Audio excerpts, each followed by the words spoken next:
తిరిగి BCN news కి స్వాగతం. కూటమి ప్రభుత్వం తాజాగా యాక్సిస్ సంస్థలతో చేసుకున్న విద్యుత్ ఒప్పందాల వెనుక 11,000 కోట్ల అవినీతి ఉందని మాజీ ఎంపీ మార్గాని భరత్ మండిపడ్డారు. రాజమహేంద్రవరంలో ఆయన మీడియాతో మాట్లాడుతూ ఆనాడు వైఎస్ జగన్ దేశంలోనే అతి తక్కువ రేటుకు సెకీతో విద్యుత్ కొనుగోలు ఒప్పందాలు చేసుకుంటే దానిపై చంద్రబాబు విషం చిమ్ముతూ తప్పుడు ఆరోపణలు చేశారని ఆగ్రహం వ్యక్తం చేశారు. ఈ రోజు సీఎంగా చంద్రబాబు తన బినామీ సంస్థలైన యాక్సిస్ తో దేశంలో ఎక్కడా లేనంత ఎక్కువ రేట్లకు విద్యుత్ కొనుగోలు చేస్తూ భారీ కుంభకోణంకు తెరతీశారని తీవ్రస్థాయిలో ధ్వజమెత్తారు. అసలు పుట్టగొడుగుల్లాగా కంపెనీలు పుట్టుకొస్తా ఉన్నాయి, ప్రైవేట్ లిమిటెడ్ కంపెనీలు. Axis renewable energy park private limited, axis renewable energy park బ్రాకెట్లో Krishna private limited, axis energy park Andhra Pradesh బ్రాకెట్లో private limited, axis renewable energy park బ్రాకెట్లో Tungabhadra private limited for procuring 100 megawatts of power each from their wind solar hybrid pilot projects అని order ఎవరు ఇచ్చారు అని అంటే Andhra Pradesh electricity regulator commission వారు ఇవ్వడం జరిగింది. నేను ఇవాళ చంద్రబాబు నాయుడు గారిని అస్సలు సుత్తి లేకుండా ఆయన ప్రశ్నించాలనుకుంటున్నా.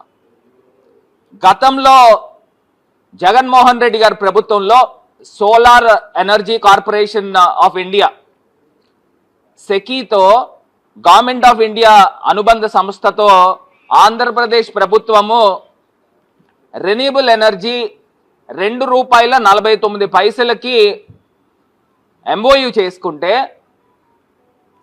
మరి చంద్రబాబు నాయుడు గారు ఒంటికాలతో లేచాడు. బయట మార్కెట్లో ₹1.99 యూనిట్ ధర దొరుకుతూ ఉంటే ఒక స్కామ్కి తెరతీశారు జగన్మోహన్ రెడ్డి గారు అని చెప్పి ఒంటికాలతో లేచిన ఈ పెద్ద మనిషి, ఈ చంద్రబాబు నాయుడు గారు ఇవాళ ఒక పుట్టగొడుగు లాంటి పుట్టుకొచ్చిన ఈ కంపెనీలతో ₹4.60 ఏ రకంగా మీరు అగ్రిమెంట్ చేసుకుంటారని ఇవాళ సూటిగా అడుగుతా ఉన్నాం. స్కామ్ కాదండి ఇది. దీని దగ్గర మీకు సమాధానం ఉంటే మీరు మాట్లాడండి. ప్రజల ప్రభుత్వం ఏం చేయాలనండి? తక్కువ ధరకి ₹2.49 కన్నా తక్కువ దొరికితే చంద్రబాబు నాయుడు గారు అగ్రిమెంట్ చేసుకోవాలి, కానీ ఎక్కువకి ఎందుకు చేసుకుంటున్నారని అడుగుతున్నా. ఈ కంపెనీలు మీ తాలూకా బినామీలు కాదా అని అడుగుతా ఉన్నా. అసలు ఎంత దారుణం అండి. ఆ రోజుల్లో ఇదే చంద్రబాబు నాయుడు గారు న్యూస్ పేపర్లో వాళ్ళకి సంబంధించిన ఈనాడు, వాళ్ళకి సంబంధించిన ఆంధ్రజ్యోతి లేదా వాళ్ళ తాలూకా ఏ రకంగా తీసుకుని వచ్చి పేపర్లో రాయిపించారనండి. రాయడం చూడండి, నిబంధనలను ఉల్లంఘించి అనుమతులు ఇచ్చేశారు. 1750 కోట్ల రూపాయలు అదా నుంచి లంచం అంట. మరి ఈ చంద్రబాబు నాయుడు గారు ఆయన ఒప్పందం సెకీతో చేస్తే ₹2.49 చేశారు. ఈ చంద్రబాబు నాయుడు గారు ₹4.60 చేశారు. ఇది ఎంత పెద్ద స్కామ్ అని అడుగుతున్నా. గతంలో జనసేన పార్టీ తరపున జనవాణి కార్యక్రమం నిర్వహించిన పవన్ కళ్యాణ్ ఇప్పుడు అధికారంలోకి వచ్చిన తర్వాత ప్రజా సమస్యల పరిష్కారంపై ప్రత్యేక దృష్టి సారించారు.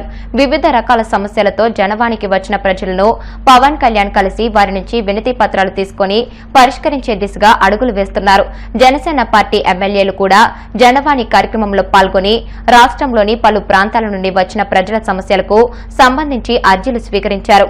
అనంతరం వాటినే అధినేత దృష్టికి తీసుకువెళ్లి పరిష్కరిస్తామని హామీ ఇస్తున్నారు. ఈ నేపథ్యంలో మంగళగిరి జనసేన పార్టీ కేంద్ర కార్యాలయంలో నిర్వహించిన జనవాణి కార్యక్రమంలో పలు ప్రాంతాల నుంచి వచ్చిన ప్రజల నుంచి పెందుర్తి ఎమ్మెల్యే పంచకర్ల రమేష్ బాబు అర్జీలను స్వీకరించారు. పలు సమస్యలపై తక్షణం సంబంధిత అధికారులతో మాట్లాడి పరిష్కార మార్గాలు చూపారు.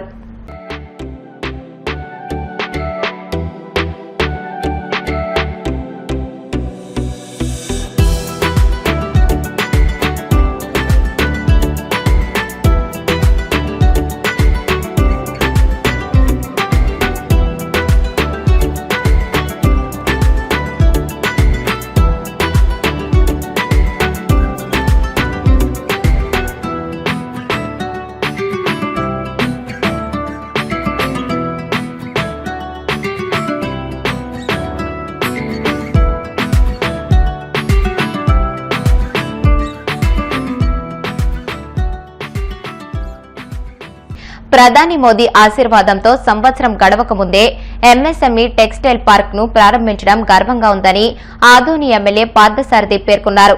అంతరించిపోతున్న చేనేతకు జీవం పోసే లక్ష్యంతో కూటమి ప్రభుత్వం ఈ ప్రాజెక్టును చేపట్టిందని తెలిపారు.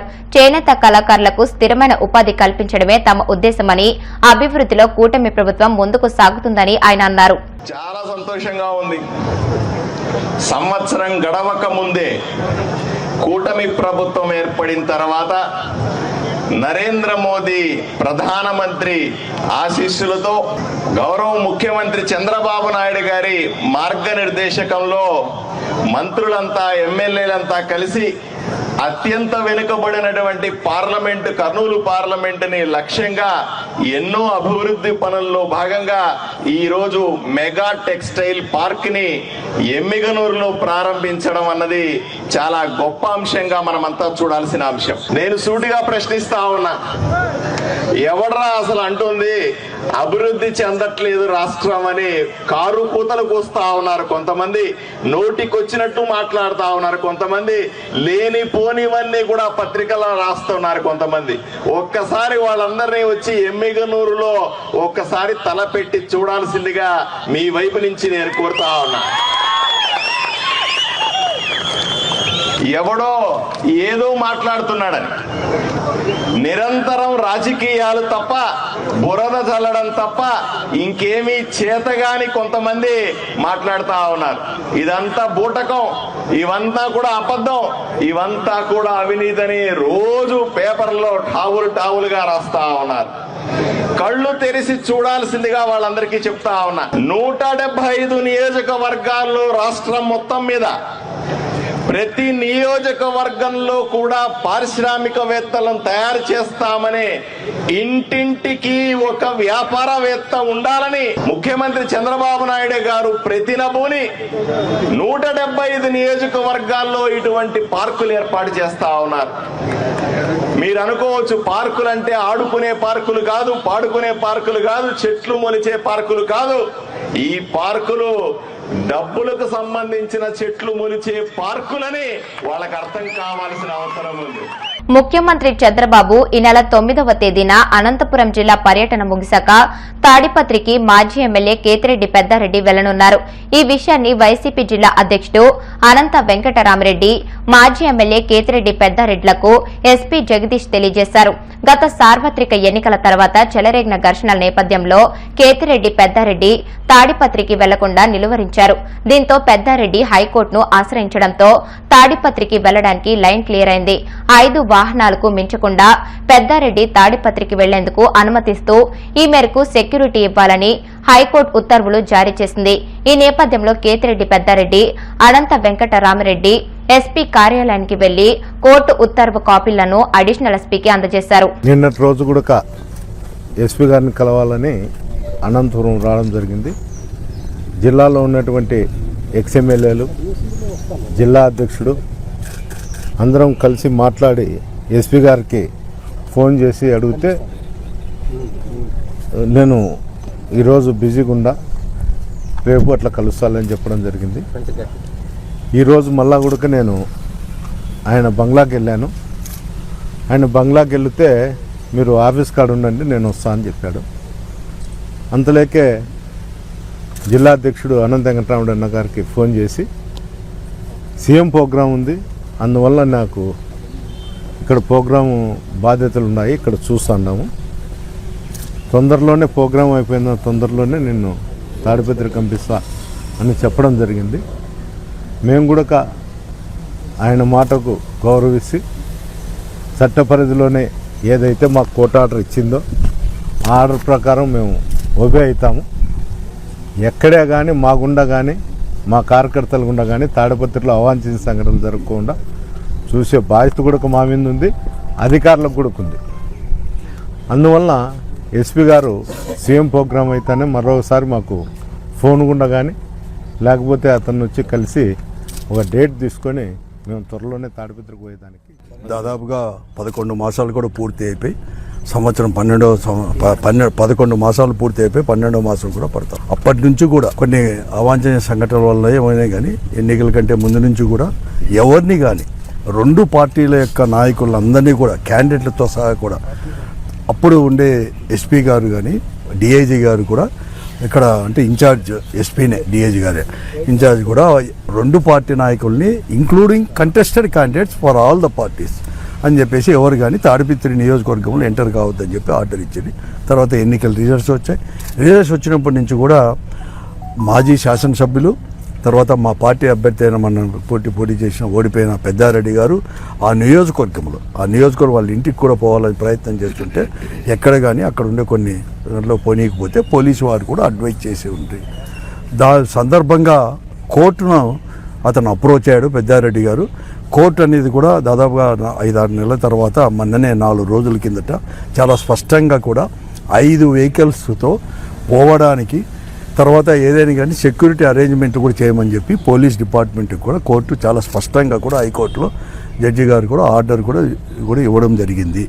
దాని కాపీలు ఇవ్వాలని చెప్పేసి నిన్న మాతో పాటు పెద్దారెడ్డి గారు, తర్వాత ఈ మా పార్టీ యొక్క నియోజకవర్గ సమన్వయకర్తలు, మాజీ శాసనసభ్యులు విశ్వేశ్వరరెడ్డి గారు కానీ, మెట్టు గోవిందరెడ్డి గారు, అలాగే తర్వాత సింగనవాల గుంటకల్ల నుంచి వెంకటరామరెడ్డి గారు, ఎమ్మెల్సీ శివరామరెడ్డి గారు అందరూ కలిసి నిన్న ప్రయత్నం చేస్తే అనుకోకుండా కూడా ఉంటామని చెప్పడం జరిగింది. ఎస్పీ గారు అనుకోకుండా సీఎం ప్రోగ్రాం అనేది కూడా ఉంది కాబట్టి అరేంజ్మెంట్లు చేయడానికి వెంటనే కూడా మేము ఊరకొనకు రావాల్సిన అవసరం వచ్చిందని కూడా చెప్పడం జరిగింది. తర్వాత మేము కూడా వెయిట్ చేసాం సాయంకాలం వరకు కూడా. మళ్ళీ కూడా వచ్చి మళ్ళీ ఎస్పీ గారు మళ్ళీ కూడా ప్లేస్ అనేది కూడా సెలెక్ట్ కాలేదు, మళ్ళీ కూడా పోయాం. రాత్రి లేట్ అవుతుందంటే ఈరోజు పెద్దారెడ్డి గారు ఎస్పీ గారు క్యాంప్ ఆఫీస్కి పోయి ఆడిపోయి వెయిట్ చేస్తుంటే ఆఫీస్ దగ్గరికి మీరు వెళ్ళండి నేను వస్తానని చెప్పినాడని చెప్తే మేము కూడా రావడం జరిగింది. మేమందరూ కూడా పార్టీ నాయకులు. వార్తలు ముగించే ముందు ముఖ్యాంశాలు మరొకసారి. పహల్గామ్ దాడికి ప్రతీకారమే ఆపరేషన్ సింధూర్. ఉమ్మడి మీడియా సమావేశంలో కేంద్ర రక్షణ విదేశాంగ శాఖల సంయుక్త ప్రకటన.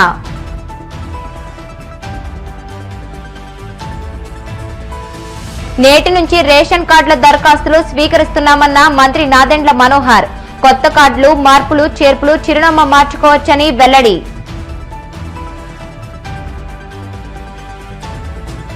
దేశంలోనే అత్యుత్తమ రాజధానిగా అమరావతి. చంద్రబాబు, పవన్ కృషితో స్వర్ణాంధ్రప్రదేశ్ నిర్మాణం సాధ్యమన్న ఉండవల్లి శ్రీదేవి. యాక్సిస్ సంస్థలతో విద్యుత్ ఒప్పందాల్లో భారీ అవినీతి దాగుందన్న మాజీ ఎంపీ మార్గాని భరత్. రాష్ట్ర ఖజానాను చంద్రబాబు ప్రైవేటు సంస్థలకు దోచిపెడుతున్నారని ఆగ్రహం. ఈ వార్తలు ఇంతటితో సమాప్తం. మరిన్ని వార్తల కోసం BCN digital YouTube channel, Facebook page ని ఫాలో అవ్వండి. అప్డేటెడ్ వార్తల కోసం ప్లీజ్ సబ్స్క్రైబ్.